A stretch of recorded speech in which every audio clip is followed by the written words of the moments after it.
Mutiara Hikmah Official, menyingkap hikmah di balik sunnah.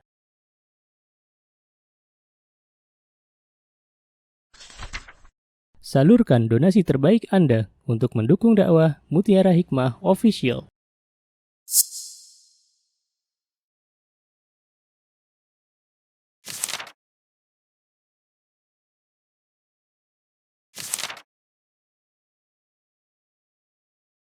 Mari kita ikut serta dalam pembebasan tanah wakaf untuk pembangunan Masjid Mutiara Hikmah.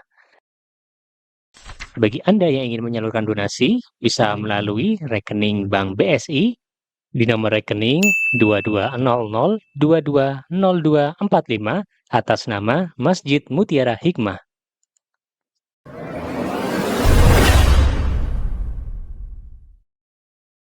Baik, ibu-ibu jamaah Majelis Ta'lim Raudhatul Jannah Masjid Pogung Baru yang saya cintai, kita akan melanjutkan pelajaran fikih dalam pembahasan kitab At-Tadhhib fi Adillah Matan Al-Ghaya wa Taqrib atau al-masyhur bi Matan Abu Syuja' dalam pembahasan fikih Asy-Syafi'i, karena kita semua kalau orang Indonesia ini memakai madhab yaitu madhab Syafi'i dan kita harus mempelajarinya. Baik, silakan dibuka teman-teman, ibu-ibu. Hari ini kita masuk di Arkanis Shalah. Bahasa Arabnya halaman, kalau di kitab saya halaman 53. Berapa yang bahasa Indonesia di situ? 64 yang. Sampun? Faslun. Yuk, bismillah, fokus ibu-ibu. Berarti kalau faslun itu apa? Fasal, pinter. Maksudnya pindah bab. Masya Allah. Wa arkanus salati 18 ruknan. Bahwa rukun-rukun salat, arkanus salat itu artinya adalah rukun-rukun. Bahasa Arabnya rukun ruknun. Sama ya. Berarti bahasa Indonesia rukun itu mengambil dari penyerapan bahasa Arab. Ruknun itu artinya adalah rukun. Jamaknya arkan. Berarti kalau satu rukun, kalau lebih dari 3 arkan. Maka di sini disebutkan wa arkanus salati 18 ruknan. Bahwa di dalam salat itu ada 18 rukun-rukun salat. Yang pertama, dan kita tahu, saya mengingatkan bahwa jikalau kita salat, kita meninggalkan rukun salat dengan disengaja. Ya Bu ya, dengan disengaja. Beda kalau lupa. Maka konsekuensinya adalah salat kita tidak sah. Maka dari itu saya meminta kepada ibu-ibu hari ini fokus.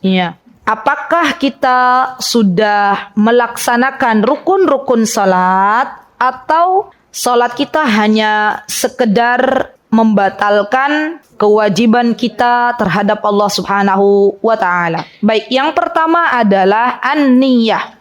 Berbicara masalah niat, ibu-ibu, maka kita bisa mengambil sebuah dalil dari Al-Quranul Karim, yakni di dalam surah Al-Bayyinah. Allah Subhanahu wa ta'ala berfirman, A'udzu billahi minasy syaithanir rajim.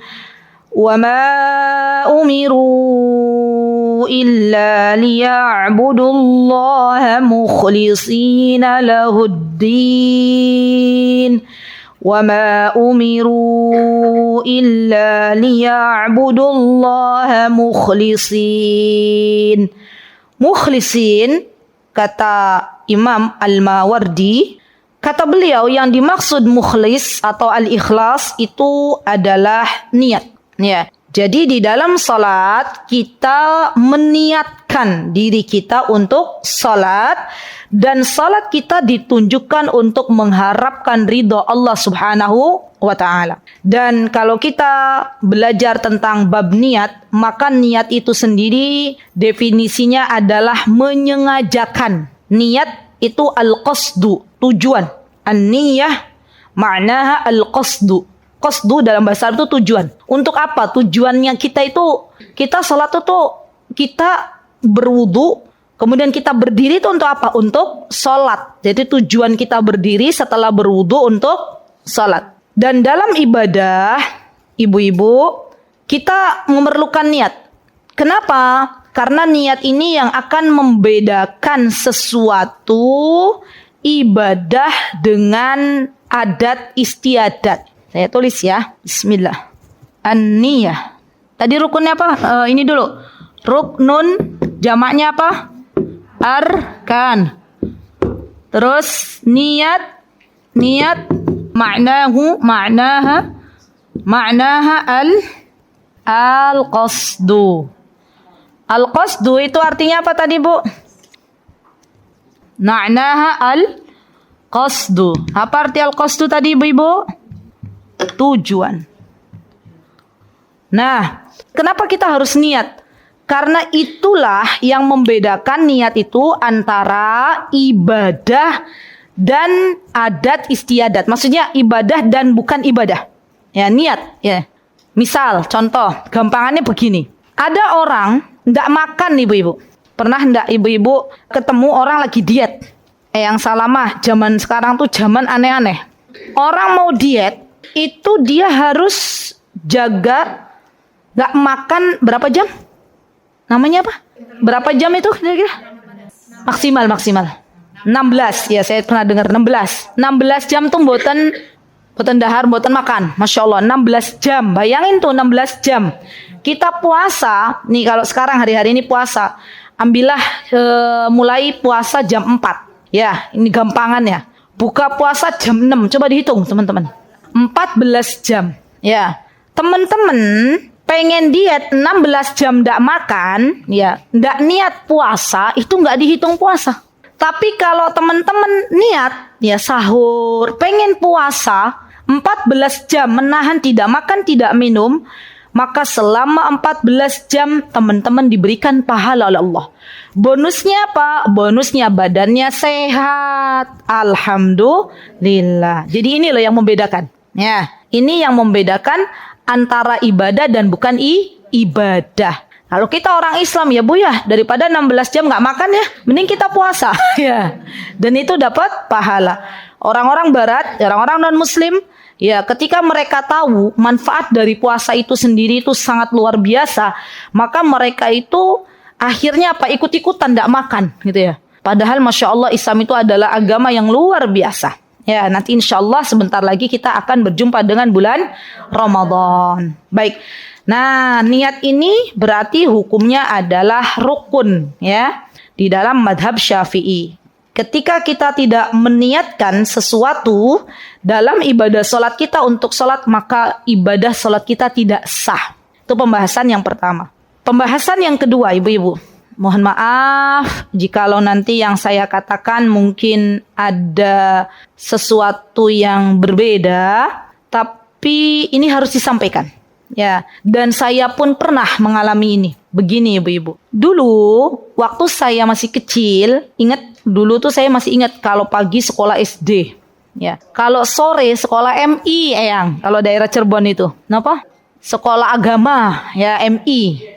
Nah, jadi zaman dulu tuh MI itu bukan sekolah pagi tuh, tapi sekolah siang. Oke. Sekolah apa? Oh, Arab katanya ya. Kalau Eyang sekolah Arab, kalau saya di daerah di Cirebon itu sekolah MI namanya. Baik. Dulu waktu sekolah MI, ibu-ibu, saya diajarkan oleh para guru, semoga Allah merahmati mereka yang sudah meninggal, semoga Allah menjaga mereka yang masih hidup, ya tetap yang namanya guru tuh guru, nggak ada mantan guru, ibu-ibu. Ya. Maka ketika itu saya diajari untuk niat salat. Ya. Apa bacaannya? Nawaitu sholati dhuhri arba'a raka'atin mustaqbilal qiblah. Apa? Lillahi ta'ala. Gitu ya? Ada yang senasib dengan saya? Angkat tangan. Banyak ya senasib ya? Hampir semua ya. Masya Allah. Baik. Sudah cukup, alhamdulillah. Berarti kita pernah ya? Ya, oke, baik, alhamdulillah. Ternyata ibu-ibu, setelah kita cari, ada nggak sih dalilnya niat sholat itu dilafatkan? Untuk apa dilafatkan? Nih, pertama ya ibu-ibu, Kenapa kok kita niatnya dilafadzkan? Untuk apa? Kan Allah tahu. Kenapa kita harus melafadzkan niat gitu? Toh kita nggak melafadzkan niat pun Allah tahu kita mau salat. Gitu nggak? Di dalam hati kan Allah pasti tahu apa yang ada dalam hati kita. Nggih. Yang kedua, ternyata tidak ada ajaran dari Nabi kita Muhammad sallallahu alaihi wasallam. Rasulullah sallallahu alaihi wasallam memerintahkan kita untuk menyempurnakan wudu. Setelah itu berdiri, kata beliau, dan Rasulullah langsung menyebutkan takbiratul ihram. Artinya niat ini tempatnya bukan diucapkan. Dan saya mencari sebuah referensi dari madhab Syafi'i sendiri, karena kita mengaku, kita semua ya teman-teman ibu ya, kita semuanya ibu-ibu itu kita pakai madhab Syafi'i. Tapi ternyata ada seorang qadhi dari madhab Syafi'i yang unik perkataan beliau. Yuk kita dengarkan bersama-sama. Qalal Qadhi Abu Rabbi As-Sulaimani Ibnu Syafi'i. Berarti beliau dari kalangan orang-orang Syafi'i. Kata beliau, ibu-ibu, al-jahru bin niyati laisa bis sunnah. Lihat, kata beliau, ini ulamanya Syafi'i. Menjaharkan tuh mengeraskan niat dalam salat atau sebelum salat itu bukan sunnah.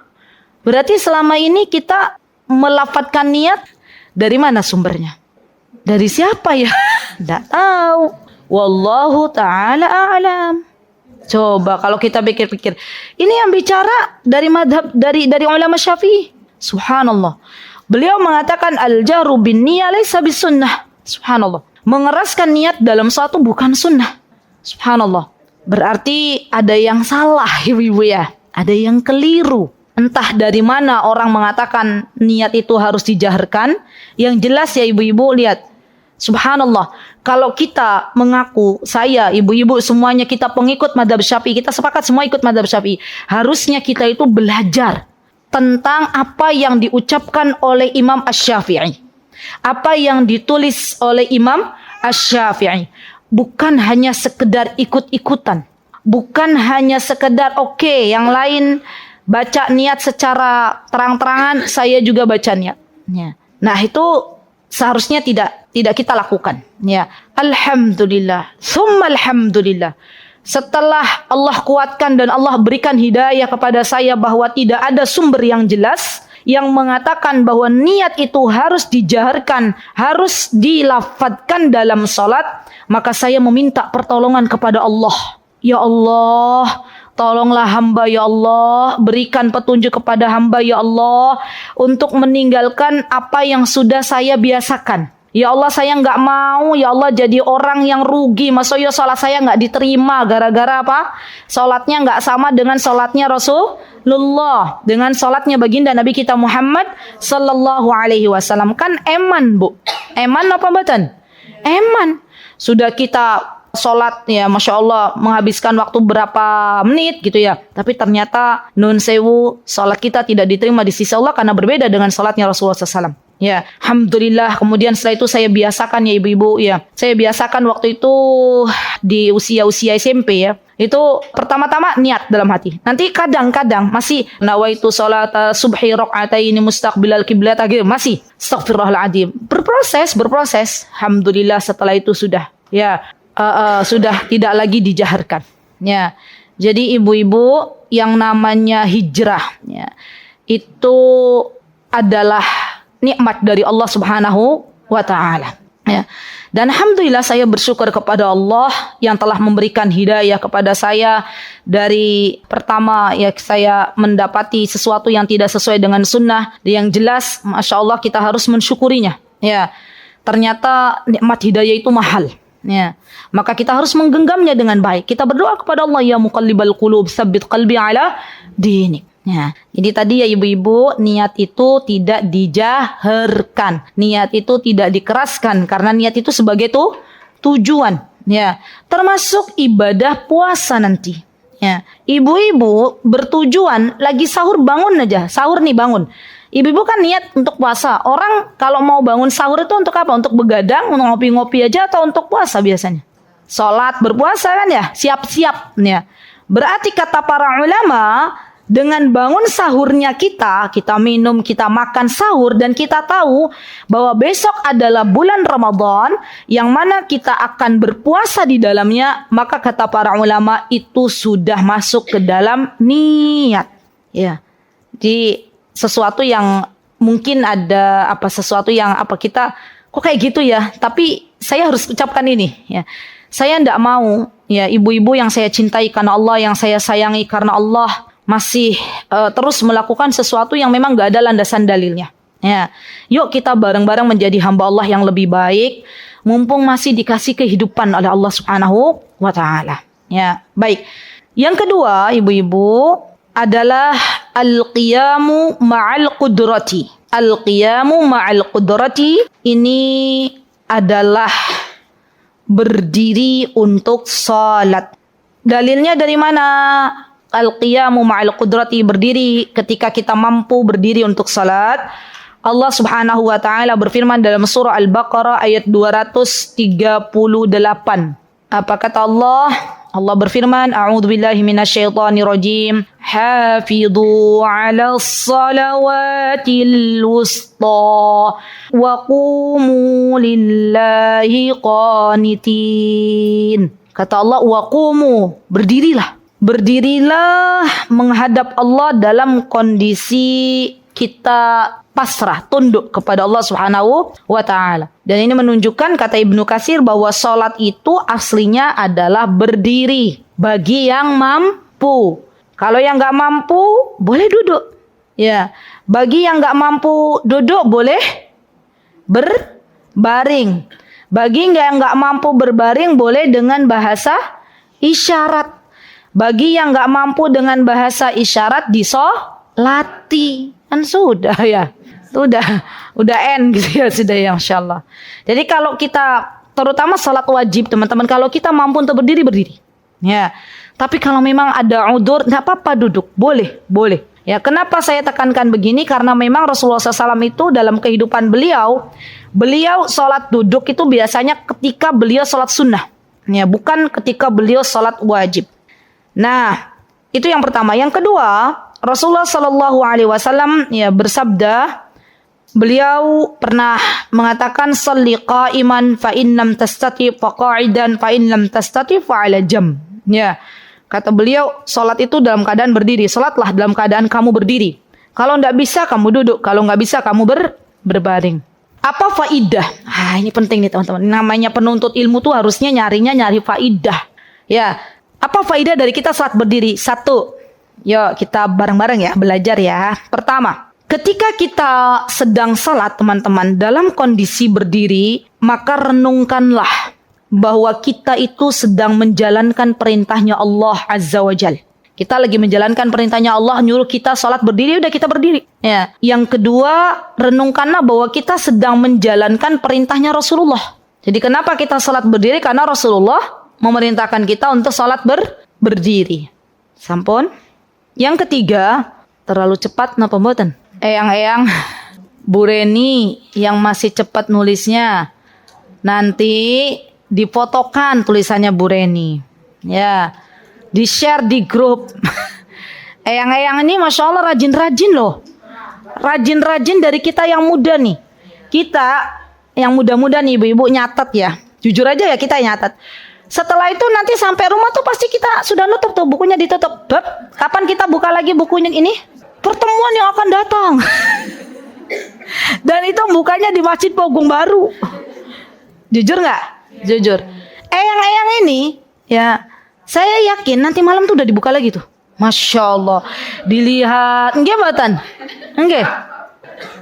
Dibuka, di muroja. Karena saya pernah mendapati ada jamaah, Masya Allah saya lupa di mana, tapi di Jogja kok. Yang Masya Allah waktu itu ada hadiah dari panitia, tuh saya bilang, siapa yang catatannya paling banyak waktu itu ya? Masya Allah yang catatannya paling banyak tuh bukan anak muda, eyang-eyang. Terus boleh saya lihat, beneran tulisannya kayak tulisan dokter ibu-ibu. Ya, rapi, dan saya pun kadang bisa baca, kadang enggak. Tapi yang jelas itu catatan beliau. Masya Allah. Berlembar-lembar. Masya Allah. Anak muda yang disingkat YG. Ya. Kalau eyang-eyang kan enggak. Ya yang gitu yang ya. Masya Allah. Ya, jadi nanti Bu Reni difoto. Ya, terus eyang-eyang murojaah. Ya, baik. Yang ketiga ya. Wahai saudariku, ingatlah bahwa kita itu besok akan berdiri di hadapan Allah. Kita sebagai orang beriman harus ingat bahwa setelah kita diwafatkan oleh Allah, setelah kita berada di kubur, maka kita akan dibangkitkan kembali oleh Allah Subhanahu wa ta'ala. Dan kita akan berdiri di hadapan Allah Subhanahu wa ta'ala. Maka ketika kita salat dalam kondisi berdiri, berharaplah kepada Allah. Semoga suatu hari kelak kita dimudahkan ketika kita berdiri di hadapan Allah Subhanahu wa ta'ala. Karena kondisinya orang beda-beda, Bu. Ya. Ketika nanti Allah memanggil, ya, para hamba Allah tuh beda-beda. Bangun dari kubur aja beda-beda kok keadaannya. Bangun dari kubur untuk kumpul di akhirat, di mahsyar itu ibu-ibu, ada yang jalan dengan kakinya, berdiri dengan kakinya. Nah, semoga kita bagian dari itu. Karena kita berdiri sholat ketika di dunia, kita berharap nanti ketika kita bangun dari kubur, kita dalam kondisi berdiri. Ya, berdiri menuju sebuah tempat yang diperintahkan oleh Allah Subhanahu wa ta'ala. Memang ada ustazah yang nggak berdiri, ada yang ngesot ki bahasanya apa ya, pokoknya berdirinya nggak dengan kaki lah. Ada yang macam-macam lah ibu-ibu ya. Ada yang dia bukan berdiri dengan kaki, ada yang dengan dengan jungkir balik gitu ya, macam-macam. Dan subhanallah teman-teman, orang yang paling Allah cintai adalah seseorang yang meninggal dalam keadaan sedang berjihad di jalan Allah. Maka kondisinya nanti ketika dibangunkan dari kubur, ya, darah yang menempel itu segar dan wangi. Ya, subhanallah. Dan setiap orang akan dikumpulkan satu frekuensi. Orang-orang yang berjihad di jalan Allah meninggal dalam keadaan syahid dikumpulkan. Orang-orang yang dulu sering menuntut ilmu, sering khusyuk ketika sholat dikumpulkan. Orang-orang yang dulu suka curang di dunia dikumpulkan. Semuanya. Ya, orang-orang yang ketika meninggal dunia dalam keadaan ihram, labbaik Allahumma labbaik, berdiri dalam kondisi berdiri itu, dalam keadaan bertalbiyah dikumpulkan. Masya Allah. Maka kita berharap kepada Allah semoga kita bagian dari orang-orang yang ketika berdiri di hadapan Allah dalam kondisi sebaik-baik keadaan. Yang keempat, ketika kita berdiri ya akhwat, maka pahala yang akan kita dapatkan lebih banyak daripada ketika kita sholat dalam kondisi duduk tanpa udzur. Ya, ketika misalnya kita nggak punya udzur, kita sholat duduk, maka pahalanya juga beda. Pahala orang berdiri itu lebih banyak pahalanya. Dan udzur atau tidak kan yang mengetahui Allah. Gimana? Dirinya dan Allah. Nah, saya itu pernah lihat begini, masya Allah ya, melihat situasi di Madinah, di Masjid Nabawi. Ibu-ibu, kalau di Masjid Nabawi itu kan kursi itu kayak rebutan ya. Gimana? Kursi untuk sholat itu kayak rebutan tuh.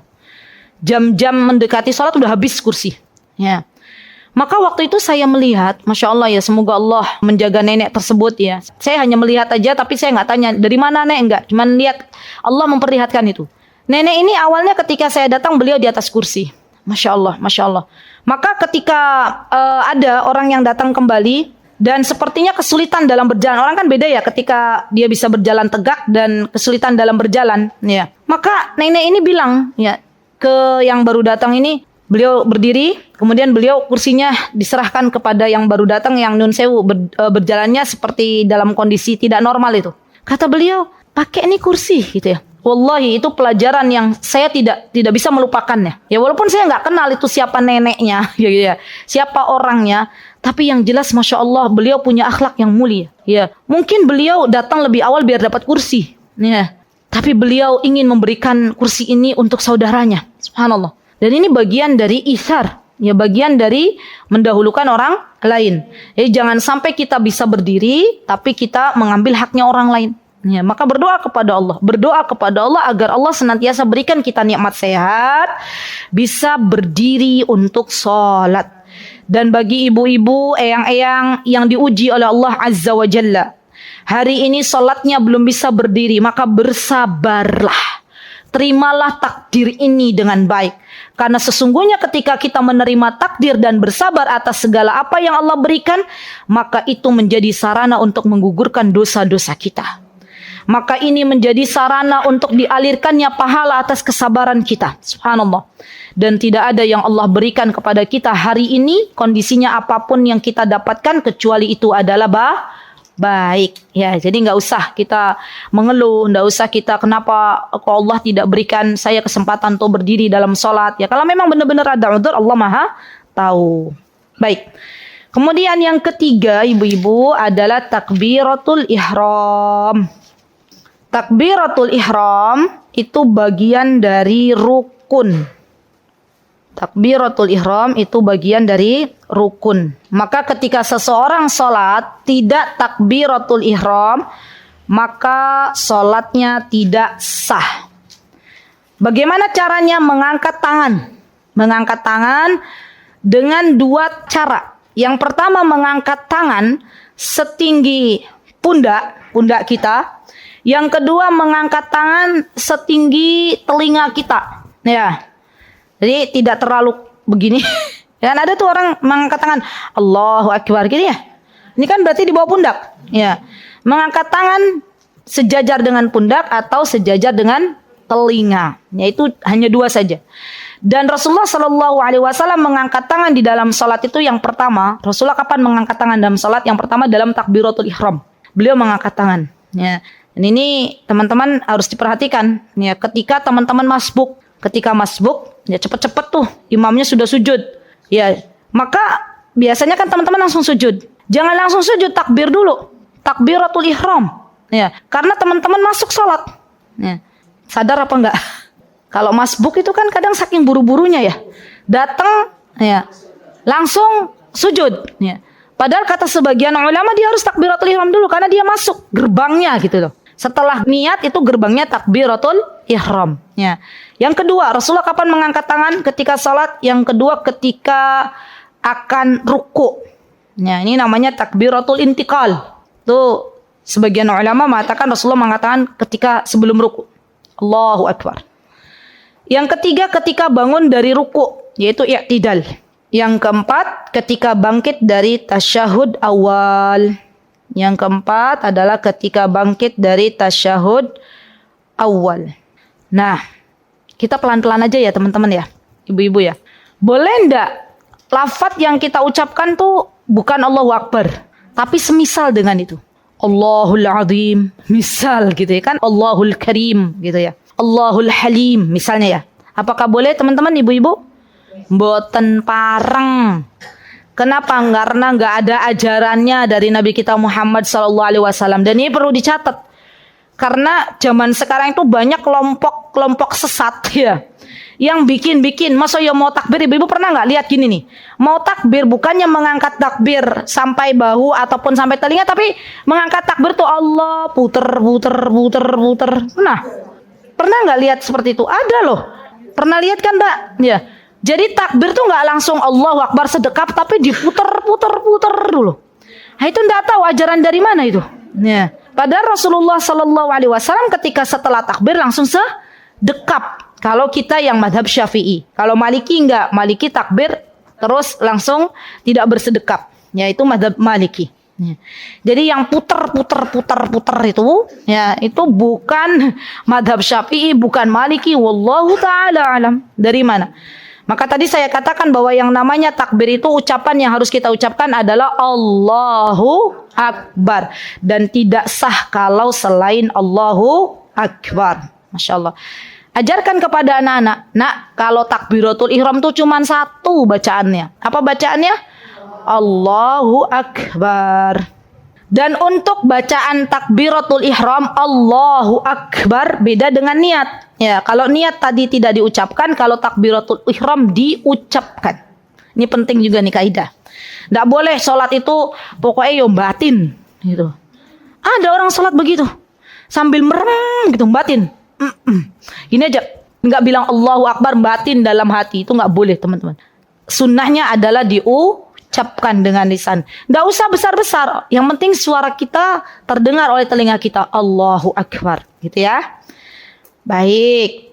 Nah, pertanyaan lagi, gimana takbirnya orang bisu? Yo teman-teman, nun sewu. Orang yang spesial, yang memiliki keterbatasan. Gimana Mbak Ika? Masya Allah. Gimana takbirnya orang bisu? Betul. Walaupun tidak terdengar memang karena nggak bisa terdengar ya. Maka mereka punya ikhtiar semampunya. Ya, semampunya. Boleh mulutnya bergerak. Ya, Masya Allah. Alhamdulillah. Ala ni'mah. Kita bersyukur kepada Allah. Dengan nikmat kita bisa berbicara. Subhanallah. Dan kita malu. Ya, kalau sholat kita masih main-main. Selama ini Allah sudah kita kasih nikmat, Allah sudah kasih kepada kita nikmat bisa berbicara, bisa mendengar, ya subhanallah. Dan teman-teman kita yang bisu, yang tunawicara, tunarungu itu aja masih salat.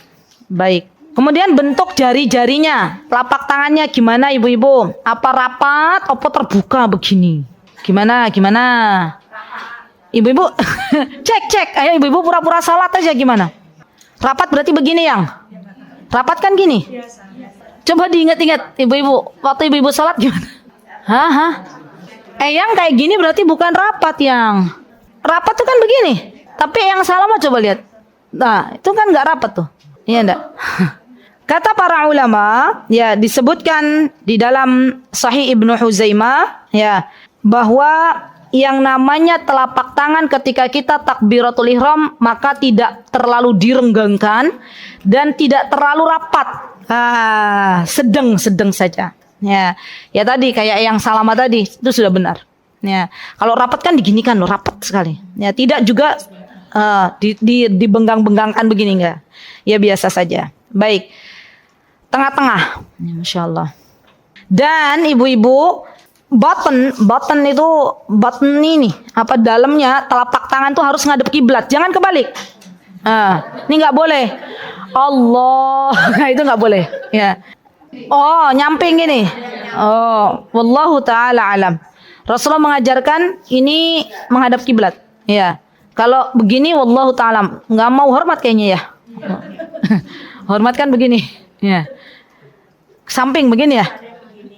Wallahu ta'ala alam. Yang jelas itu tadi button. Ya, button tuh telapak tangannya menghadap kiblat. Ya. Baik, kemudian apalagi masalah yang perlu kita ini kan ya. Takbir dulu atau angkat tangan dulu? Mana ibu-ibu? Sebentar, karena ada dua jawaban ini. Takbir dulu baru angkat tangan bareng. Kanan, yang kanan. Mbak. Bareng, yang kiri. Bareng. Sekarang udah bareng semua. Tadi ada yang takbir dulu ya. Berbarengan. Ya, berbarengan. Ini pendapatnya Imam Syafi'i dan Imam Maliki. Ya. Tapi teman-teman ada pendapat lain. Ya. Pendapat lain yang mengatakan takbir dulu baru diangkat tangannya. Ya, jadi memang kondisinya kalau fikih itu berbeda-beda pendapat, tapi ya enggak apa-apa. Ya. Yang jelaskan takbir ya daripada enggak takbir. Ya, Masya Allah. Baik, ini masalah takbiratul ihram. Kemudian, teman-teman, yang kedua, setelah takbiratul ihram, di sini Syekh langsung menjelaskan wa qiraatul Fatihah. Tidak ada sedekap. Maksudnya gimana? Berarti yang masuk rukun salat itu adalah bacaan surah Al-Fatihah. Maka kita ikuti aja runut dulu. Wa qiraatul Fatihah. Qiraatul Fatihah adalah membaca surah Al-Fatihah. Ya. Dan di sini karena kita sedang mempelajari tentang mazhab Syafi'i, maka qiraatul Fatihah yang kita baca termasuk bagian di dalamnya adalah bacaan basmalah. Makanya di sini wa qiraatul Fatihah wa bismillahirrahmanirrahim ayatun minha. Ya. Jadi kalau kita membaca surah Al-Fatihah itu dari bismillah, ya, bukan dari alhamdulillah. Karena bismillah kalau di dalam mushaf coba buka mushaf dibuka. Boleh. Itu ayat berapa? Ayat 1. Berarti bismillah itu bagian dari surah Al-Fatihah. Kalau ibu-ibu ada yang tanya, "Ustazah, tapi kok saya pernah ya jadi makmum imamnya enggak mengeraskan bismillahnya langsung alhamdulillahirabbil alamin gitu ya, rahmanirrahim gitu ya." Itu tuh baca bismillah, Bu, tapi tidak dijaharkan, tidak dikeraskan. Jadi biasanya para imam Masjidil Haram itu mereka baca bismillahirrahmanirrahim ya. Kemudian baru yang dijaharkan, yang kita dengar suaranya baru alhamdulillahirabbil alamin gitu ya. Padahal mereka baca basmalah. Ya, maka ketika kita membaca Al-Fatihah didahului dengan membaca basmalah. Ya. Jadi bismillahirrahmanirrahim ini bagian dari rukun. Kalau bismillahnya ketinggalan berarti di dalam kitab Matan Abu Sujaini maka bacaan surah Al-Fatihah kita tidak sah. Ya. Boleh enggak Ustazah kita baca ta'awud dulu? Boleh. Ya. Jadi sebelum baca Al-Fatihah kita ta'awud dulu. A'udzubillahi minasyaitonirrajim. Dan ta'awud itu bacanya ada 3, teman-teman.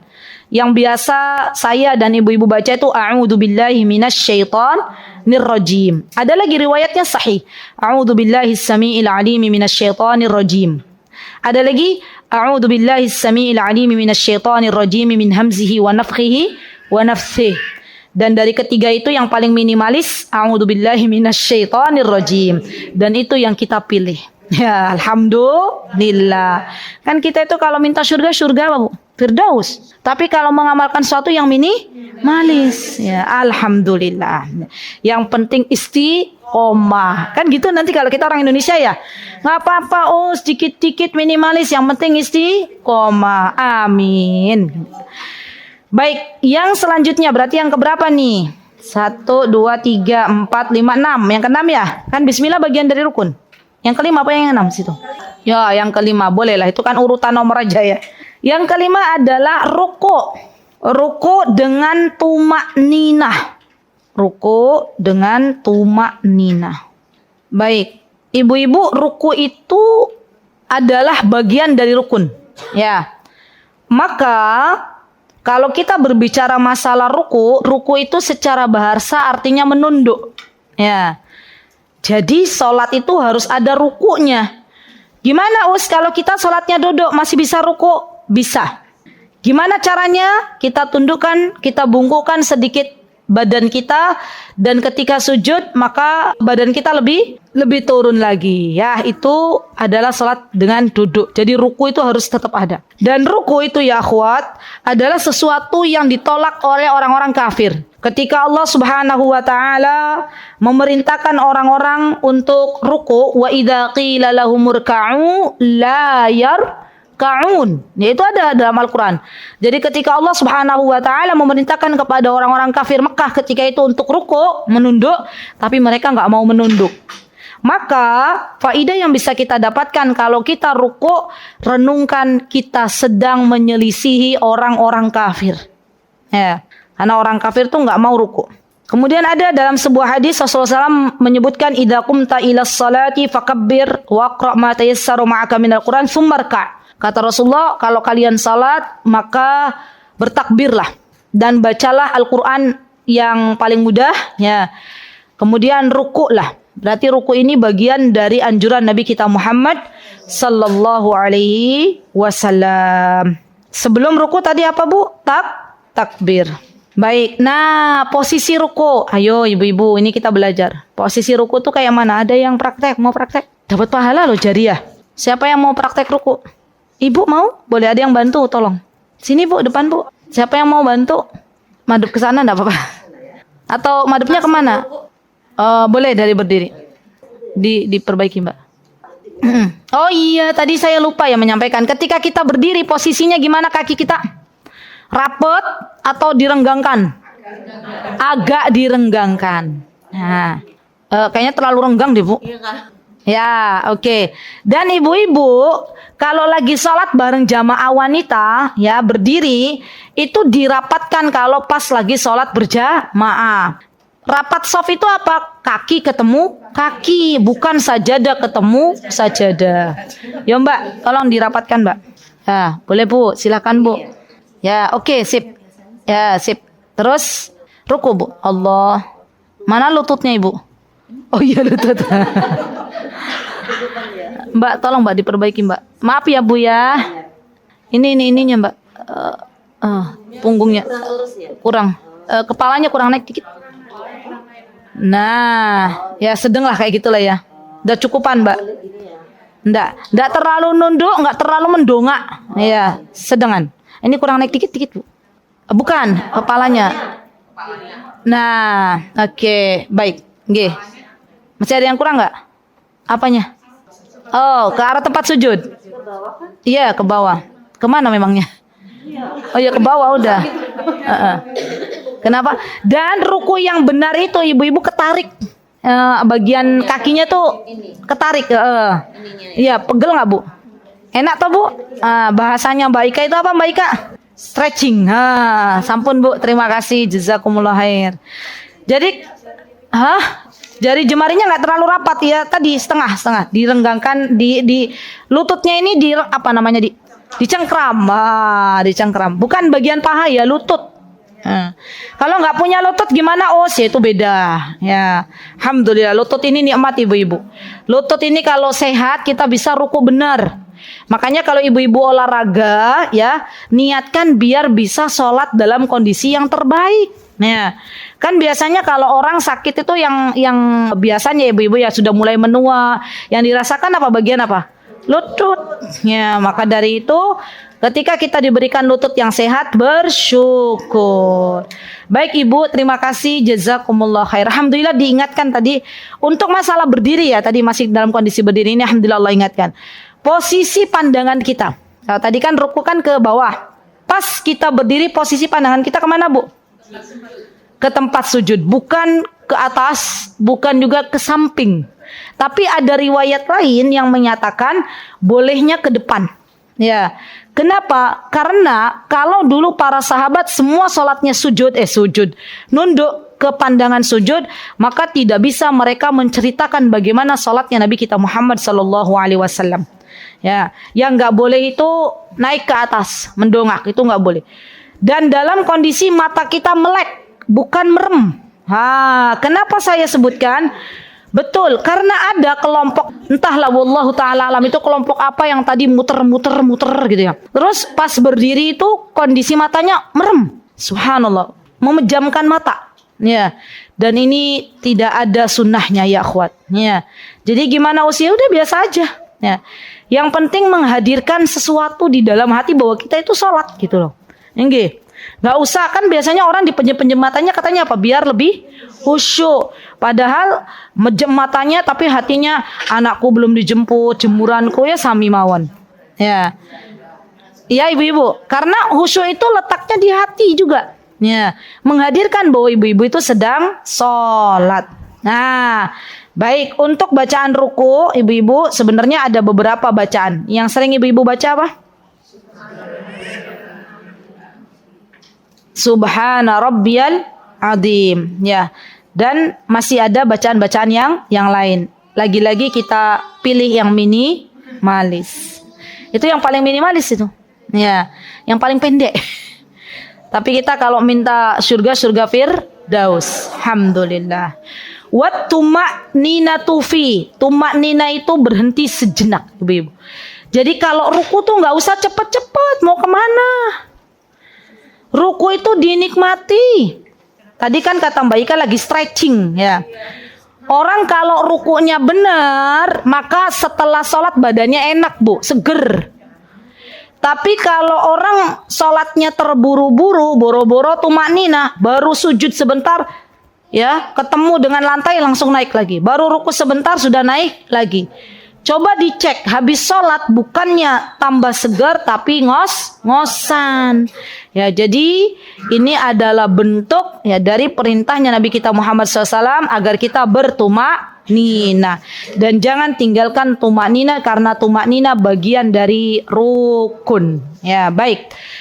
Kemudian yang selanjutnya adalah warraf'u wal i'tidalu wat tuma'ninatu fi. Lihat nih ibu-ibu.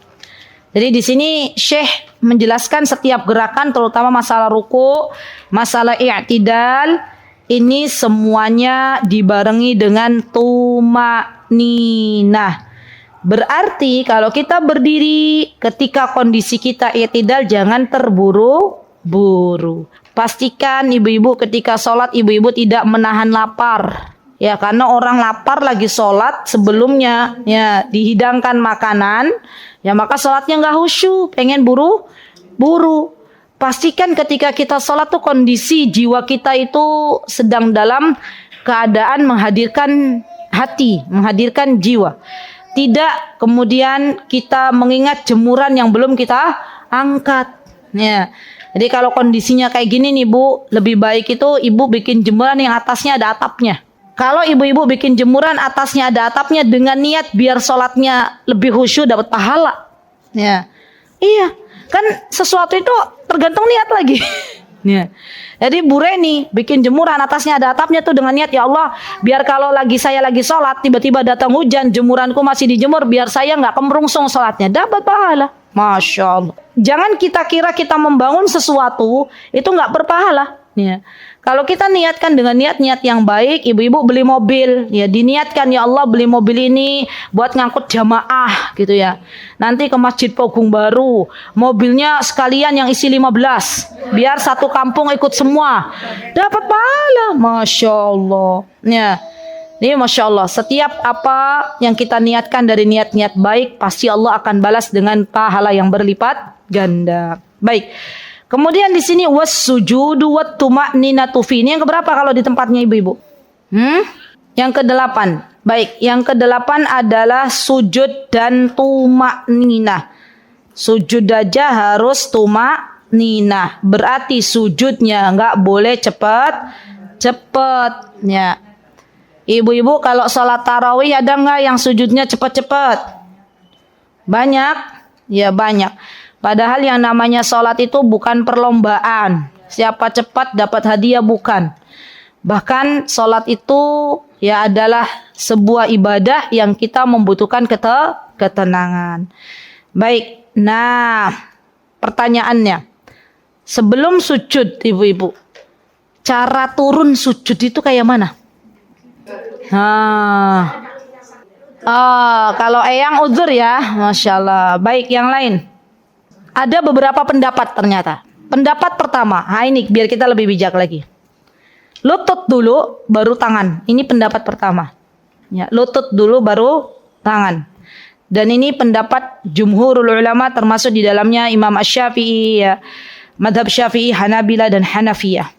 Dan disahihkan oleh Syekh Albani di dalam kitab Sifatis Salatin Nabi. Pendapat kedua, tangan dulu. Tangan dulu baru lutut. Nah, ini madhabnya Imam Malik dan Imam Ahmad.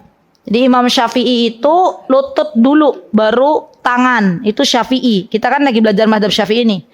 Tapi kalau tangan dulu baru lutut, itu madhabnya Imam Malik dan Imam Ahmad.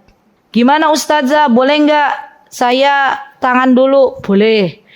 Saya lutut dulu yang turun? Boleh. Apalagi kalau kondisinya seperti Eyang, misalnya ada kondisi sakit lututnya, ya kita doakan ya teman-teman. Semoga Allah berikan kesembuhan untuk Eyang Salamah. Amin. Ya, maka ini juga diperbolehkan. Dan untuk masalah sujud, perhatikan 7 anggota sujud. Perhatikan ibu-ibu. Ada 7 anggota sujud yang harus nempel. Apa saja? Yang pertama, kening dan hidung. Kening dan hidung. Ini 1. Yang kedua, tangan. Ya, tangan nggak boleh biar sholatnya kayane ya Bu ya. Kayane kayak terbang gitu ya. Karena anak zaman sekarang macam-macam tuh. Jadi nggak napak gitu ya. Sholatnya gimana nggak napak? Nyungkling gini ya. Ininya begini ya. Itu nggak boleh. Tetap ya, tangan juga bagian dari anggota sujud yang harus netep di tanah atau di tempat karpet atau di tempat salat. Yang ketiga, ya tangan itu ada 2, ada tangan kanan, ada tangan kiri. Maka yang pertama adalah tadi hidung, kening sampai hidung. Yang kedua adalah tangan kanan, yang ketiga tangan kiri. Yang keempat lutut. Lutut ada berapa? Lutut 2, lutut kanan, lutut kiri 5. Yang keenam adalah bagian jari jemari kaki. Jadi jemari kaki kanan dan kiri. Itu 7 berarti. Jadi nggak boleh orang mungkin pengen atraksi sholat jari jemarinya diangkat. Itu nggak boleh. Ya, harus nempel. Ya, mungkin nanti ya ada suatu hari gitu ya, viral orang sholat apa? Nggak napak jari jemarinya diangkat gitu ya. Terus anak-anak muda pada ikut-ikutan. Ini kayaknya sholat modern gitu ya. Padahal itu tidak diajarkan oleh Nabi kita Muhammad sallallahu alaihi wasallam. Baik. Kemudian tata cara sujud ya, tadi sudah diletakkan semuanya. Dan kedua tangan ibu-ibu tidak diperbolehkan apa yo bahasanya yo, diklempek kayak loh, apa yo? Ini loh bagian di gini loh. Apa tuh namanya? Coba dipraktek. Kayaknya lebih enak praktek. Yang muda-muda mana ini yang muda-muda? Ayo Mbak, ini kayaknya udah nggak ada yang ngaku muda ini ya. Mau praktek jenengan? Yuk.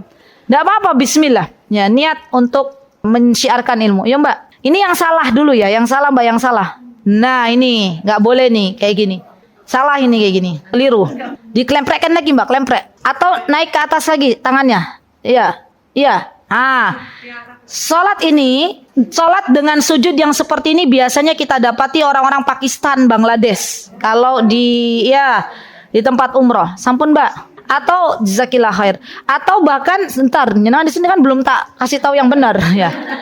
Atau bahkan orang Pakistan, Bangladesh itu orang India itu kalau sholat tuh jadi ininya antara perut dan tangan itu ngelipet gitu. Gimana ya saya prakteknya? Coba Mbak. Jenengan ke bawah lagi ininya. Nah, kayak gini. Kayak gini. Iya, harusnya diangkat. Ini keliru ya ibu-ibu. Ibu-ibu, saya tuh bingung kalau mau ngasih tahu mereka. Mungkin kalau orang Arab, ya saya bilang, hada ghairu sahih. Kalau mereka tuh nggak ngerti bahasa Arab, bahasanya Urdu ya. Jadi kita belajar kayaknya kalau mau umroh belajar bahasa Urdu ya. Untuk apa? Biar memberitahu mereka bahwa itu tuh sesuatu yang keliru karena hampir semua mereka itu begitu sujudnya. Ya, dan ini sesuatu yang keliru. Oke, sekarang yang benar Mbak. Kayak mana Mbak? Angkat sedikit di sejajar. Ya. Kelihatan dah Mbak yang sebelah sana. Sudah? Perlu dikoreksi Mbak? Masih kurang ya? Siku diangkat. Sikunya rapet atau